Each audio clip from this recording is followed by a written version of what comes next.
Hello guys.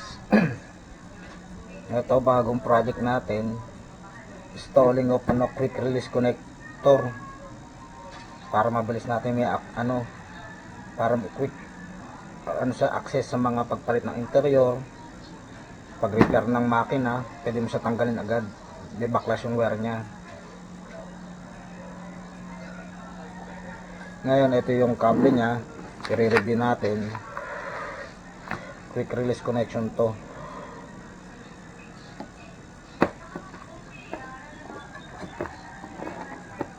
Pang mababang wattage lang to sa maliliit na makina.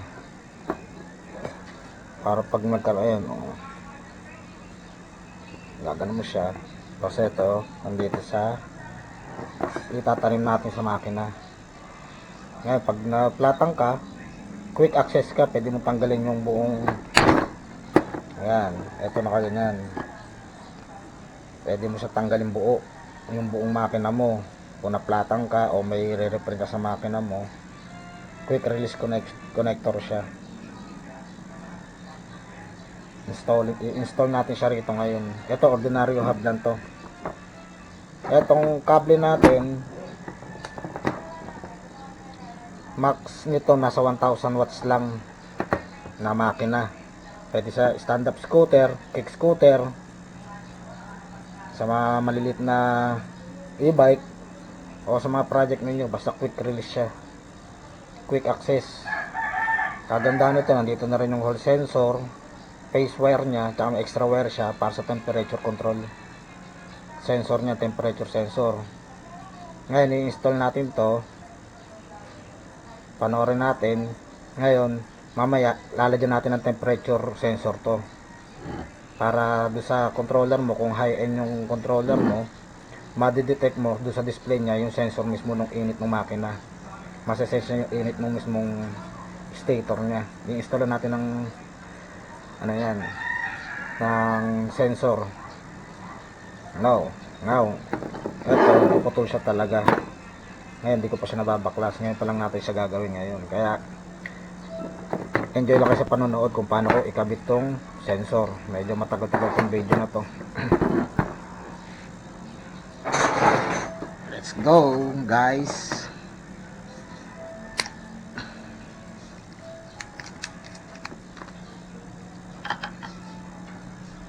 Ngayon, kumbaga sa sa ibang scooter meron ng ganito, lalo na yung mga stand up scooter, built-in talaga yung mga ganito nila. Pero yung mga ibang gawang scooter, hindi na kinakabit yung ganito, talagang wala.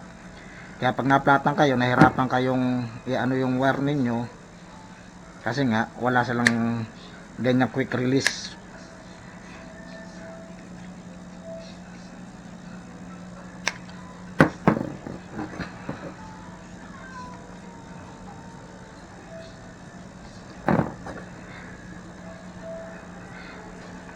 Dapat medyo nakakaalam ang gagawa nito. Conversion to hindi naman talaga to yung mga katulad ng mga nabibiling conversion to. Kumbaga sa Pilipinas, ako pa lang ang susubok na magkabit ng mga ganere sa mga gustong magpagawa. Kasi para sa akin, kahit ako nahihirapan mag repair, lalo na pag ganyang mga quick release, hindi quick release. Ito quick release na tong kakabit natin para mas maganda ang kakalabasan.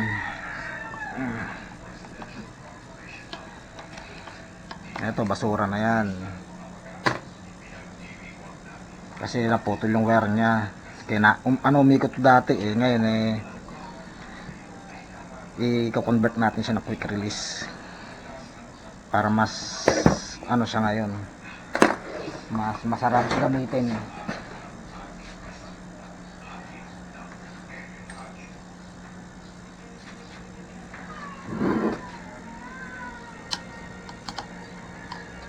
May bakal pa pala to, kaya pala ay mahugot.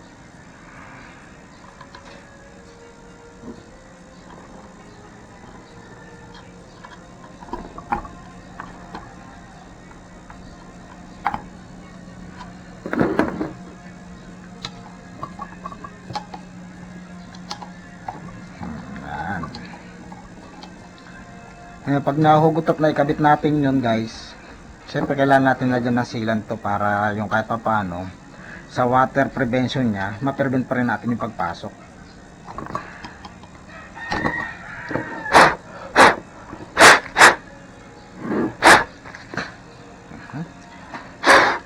Kabok. Oh. Tanggal na natin siya. Ito yung sensor, hole sensor niya.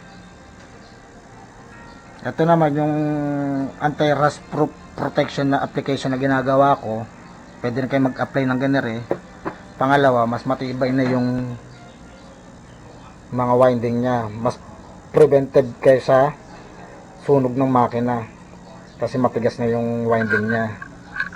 Pangalawa, kahit magkaroon ka ng splash o konting moisture dito sa loob ng makina mo, kampante ka hindi kakalawangin. Hanggang kaloob-looban yan. Ako pa lang din na nag-a-apply dito sa Pilipinas ng ganare. Yung ibang client ko, nagawaan ko na ng ganare. Pero sa electric vehicle field talaga, wala pa. Although sa ibang bansa meron na. Ito yung connector natin.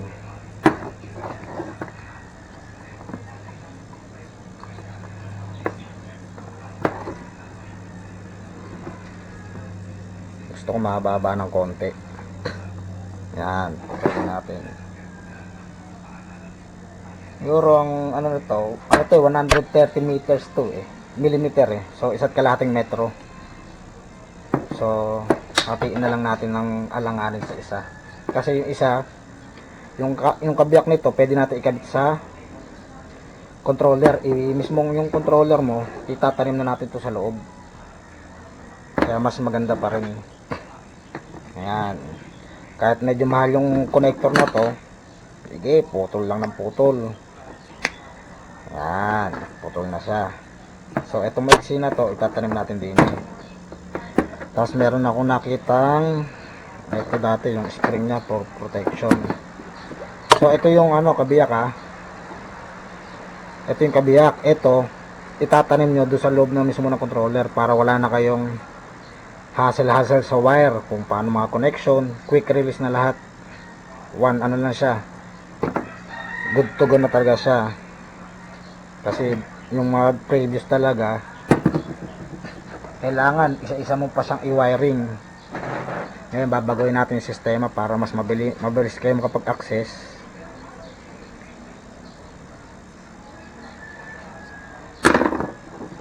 Ito, gusto ko magkaroon ng ganito spring. Ito, purpose nito dito yan. Dito sa loob yan. Yan dito para hindi siya nasusugatan. Ayan, okay na to. Alisin lang natin ng konti.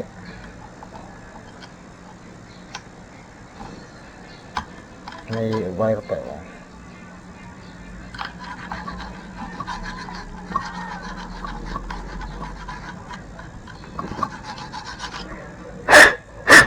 Ngayon, wala na siyang nakabara. So, pasok nyo muna to, wag nyo munang balatan kasi may hirapan kayo palabasin.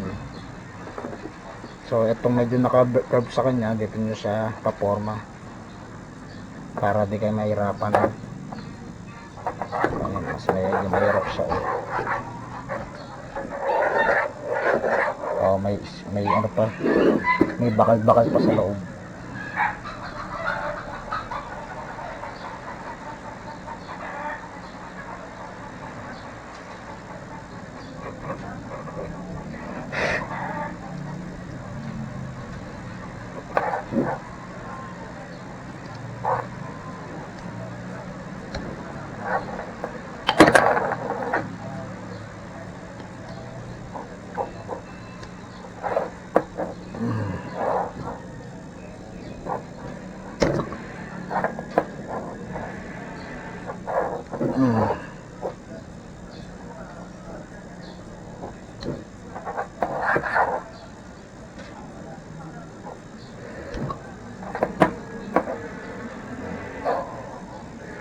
No, ulit ko, pang mababang wattage lang to ha. Hindi pwede sa mga high powered na makina na.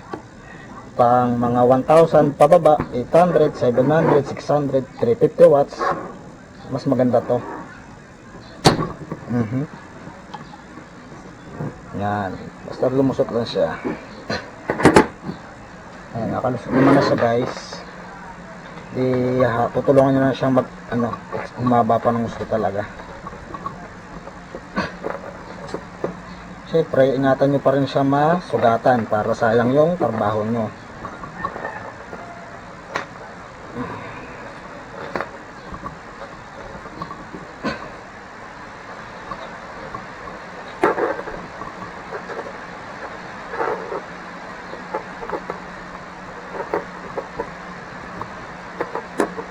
Medyo konting patient lang talaga dyan.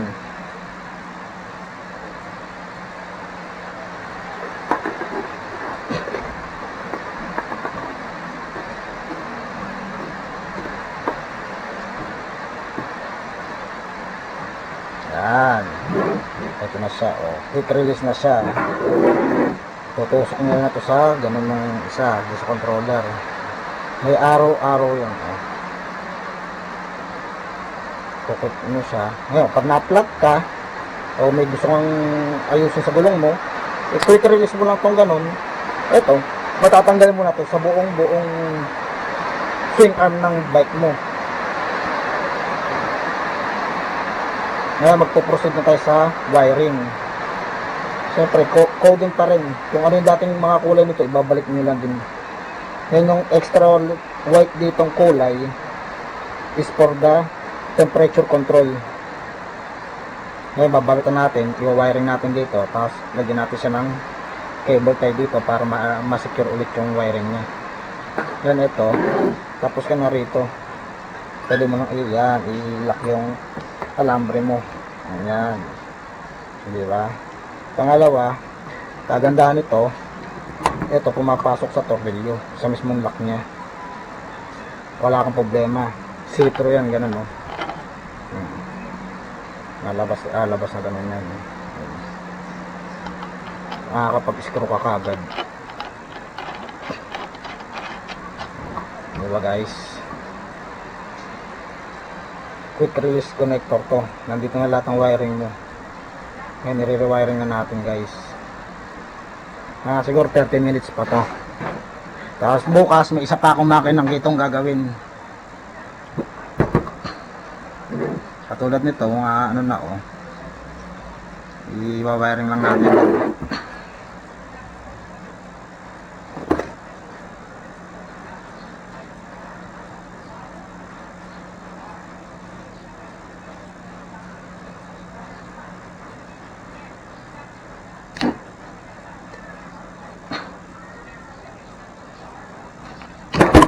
Sorry.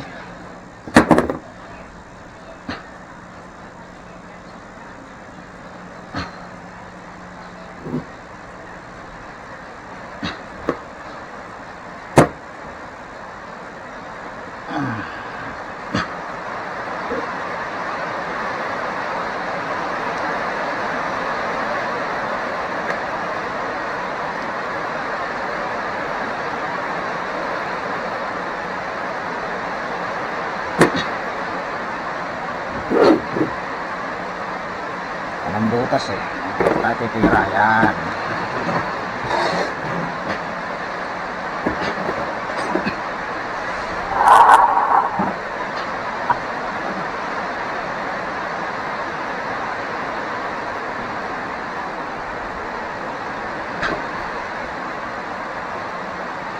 Makapal din yung wiring na yan, lalo na sa mga small displacement lang ng makina, mas advisable to.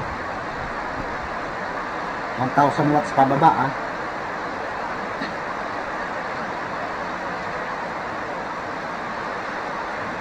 Ayan, sobra-sobra pa yung wire natin, pwede natin ihaba pa to.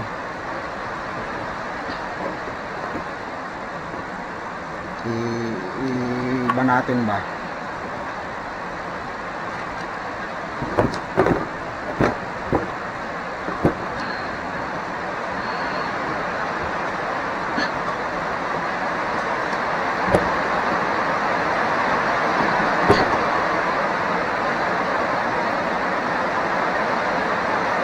So guys, pwede na yan.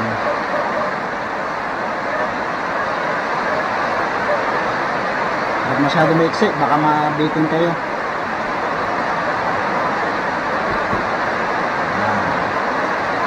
Ayan.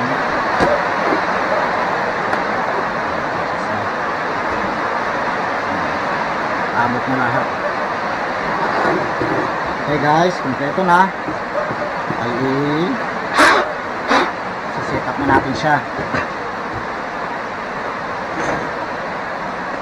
So para di tayo magtagal, unahin na natin tong hall sensor wiring nya. Ito medyo lilinisin ko lang dahil may industrial coat siya, so hindi ma-penetrate agad ng soldering iron natin.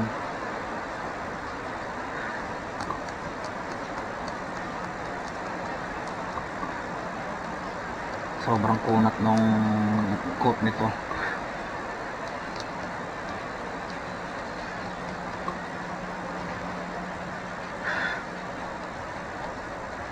Bukas pakita ko sa inyo kung paano ko itong kabiyak nito i-install natin sa controller.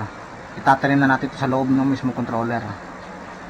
Ibabaon natin to para wala na nakalabas na mga individual wire, except sa battery and switch on nyo na lang. So start na tayo. Balatan na natin to, baka balatan pa ng iba. Maganda to, naka nylon ano siya, PVC coat na insulator.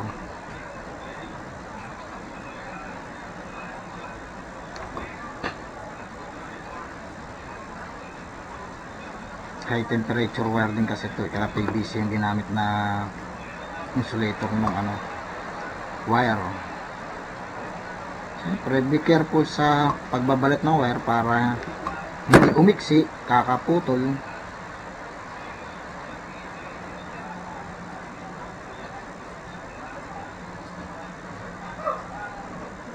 Ang mahirap lang dito yung magbaklas kabit sa makina.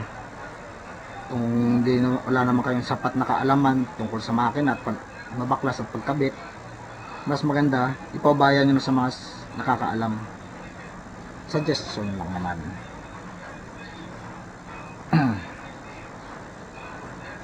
So maghihinang tayo.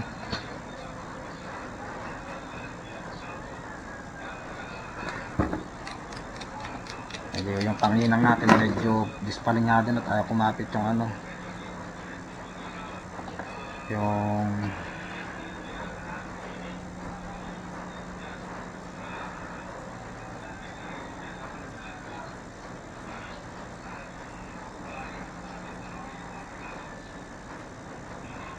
actually yung cable wire na to wala tayong mabibili sa Pilipinas. Ini-import ko to.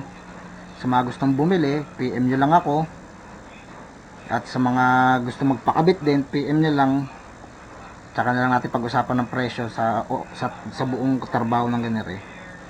Kasi hindi lang naman sa makina may gagawin, kundi sa controller. Pangalawa, yung pacing. Kasi baka mali-mali rin ang pacing ng coding dati, lalo na sa mga magpapit ng mga controller. Ito red to, red. So ibabalik natin dito yung red.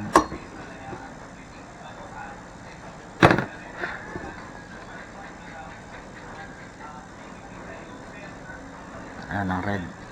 Ito ang black.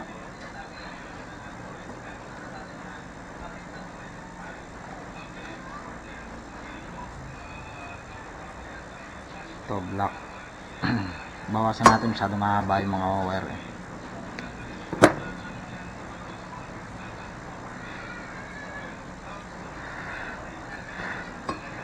So ito naman yung blue. So babawasan din natin dahil mahaba yung mga wire.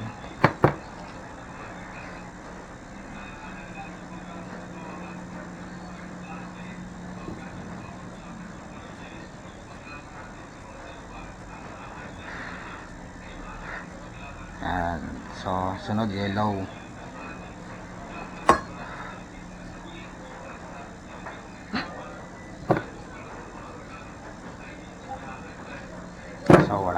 ano, LED.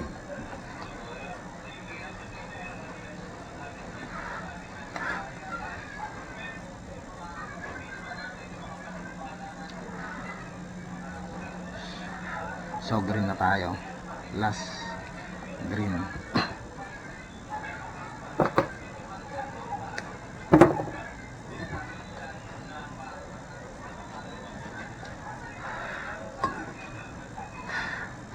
So guys, as you can see, may sobrang wire.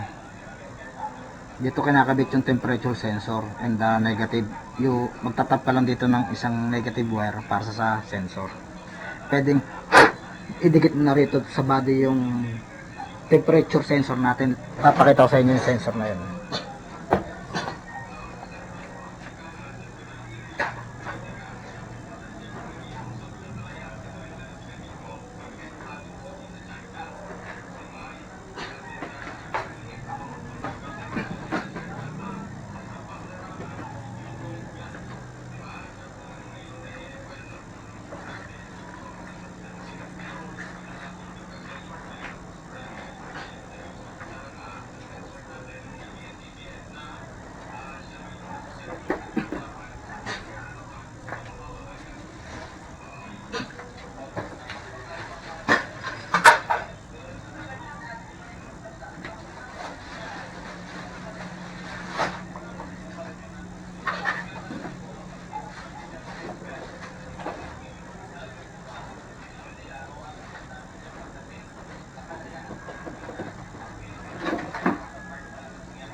Guys, wait lang ha. Ipopost ko muna itong video natin kasi yung temperature sensor natin na maliit, ubod ng liit na yun, ayaw magpakita. Hanapin ko muna. Kasi continuous ko lang yung video para hindi lang masayang yung running time ng video natin. Okay guys, thank you.